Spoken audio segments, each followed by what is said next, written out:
aqui reunidos mais uma vez, em nome de Deus Pai Todo-Poderoso, para lhes falar hoje sobre um filósofo, um antropólogo, um teólogo alemão, que se chamava Ludwig Andreas Feuerbach.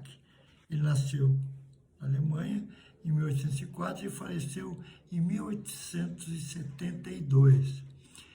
Nasceu numa família protestante, composta por 7 irmãos, todos eles muito bem situados nas suas profissões, tanto é que o pessoal comentava, nossa, esse pessoal do Feuerbach, todo mundo é cientista, todo mundo é político, todo mundo se deu bem na vida. Bom, seu pai foi um jurista famoso e ele, Feuerbach, foi apontado como fundador do direito penal. Ele ficou conhecido pela sua principal obra, que se chamava A Essência do Cristianismo, dentre outras que ele escreveu. Foi um filósofo, um antropólogo, um teólogo, sendo reconhecido pelo seu ateísmo humanista antropológico, tendo exercido uma influência bastante significativa tanto em Marx como em Freud.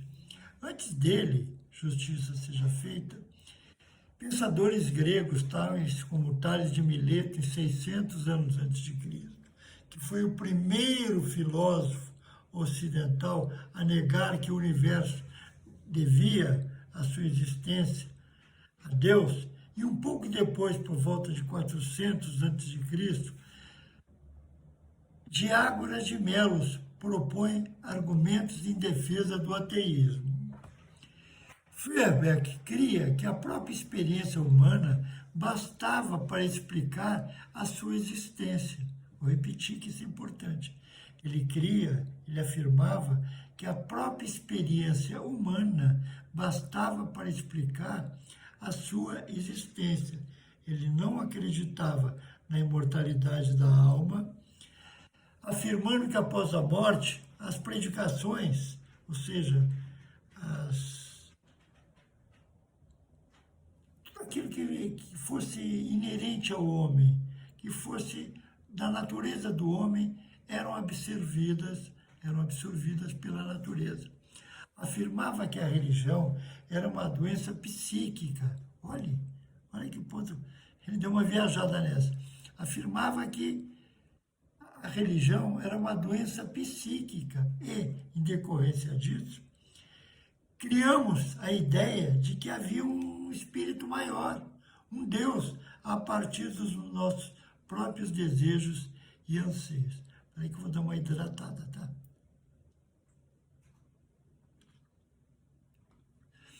De outro modo, na nossa pequenez, no nosso acanhamento intelectual e moral, cremos que tudo aquilo, o que de melhor temos intimamente, o amor, a bondade, a gratidão, o sentir saudade e até o perdoar, na verdade, é um ser maior que incorpora essas qualidades no mais alto grau. E nós simplesmente denominamos Deus submissos a tal. Ou seja, tem um Deus todo-poderoso que tem a gratidão, tem o amor, tem a saudade, tem o perdão maior dentro de si, e nós rendemos graças a Ele, porque devemos isso à nossa tacanhez de espírito. Assim, Feuerbach coloca a teologia, que é o estudo de Deus, como uma mera antropologia, que é o estudo sobre o homem. A existência de Deus é absolutamente pueril, falsa, irreal, o que nos leva a esquecer até mesmo de renunciar ao que somos.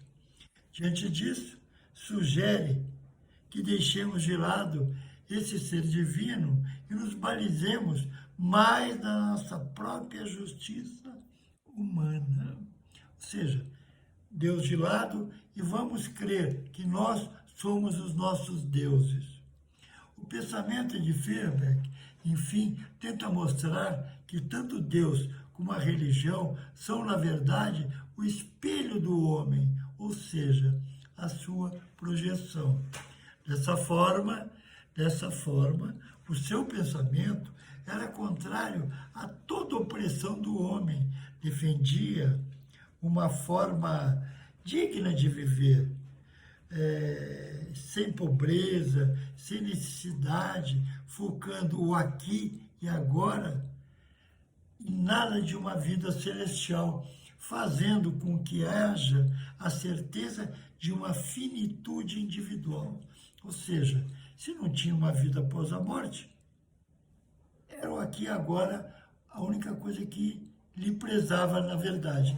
E além disso, ele cria que, vamos pontuar isso bem, a pobreza, podíamos ser pobres, mas sermos dignos na nossa pobreza, sem passarmos necessidades, tais fome, frio, quaisquer dessas coisas terríveis que abandono de saúde, nada disso na cabeça dele entrava. Assim, ao fim e ao cabo, podemos afirmar que a sua filosofia foi humanista, pois o homem, enfim, tem uma compreensão plena de si mesmo,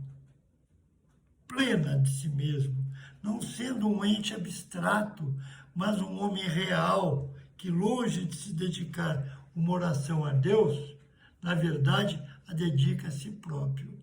Afirma, pois, que as características de Deus são, na verdade, as do homem. Não existe um Deus, existe um homem com todos os atributos que nós aplicamos a Deus, na verdade, seriam atributos do homem. Afirma ainda que a religião é a infância da humanidade. Olha, Deus dava um prolongamento nesse pensamento. Ele dizia que Deus é a medida da inteligência de cada um de nós. Por outro lado, ele tinha também um lado político muito importante. Também, não por ter sido esquecido esse lado político aí, não, pelo contrário, pois ligou-se ao proletariado, mas sempre apontando como libertador da escravidão espiritual. Tanto que quando ele faleceu, 10% da população da cidade foi no seu sepultamento, porque ele era apontado, repito, como o libertador da escravidão espiritual, que apontava Deus e a religião como a saída para os nossos males.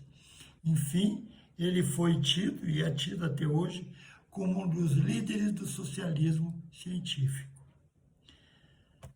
Acabou. Eu lhes agradeço muito a atenção. Se tiverem gostado, deem um like nesse sininho, nesse negocinho que tem aí do lado.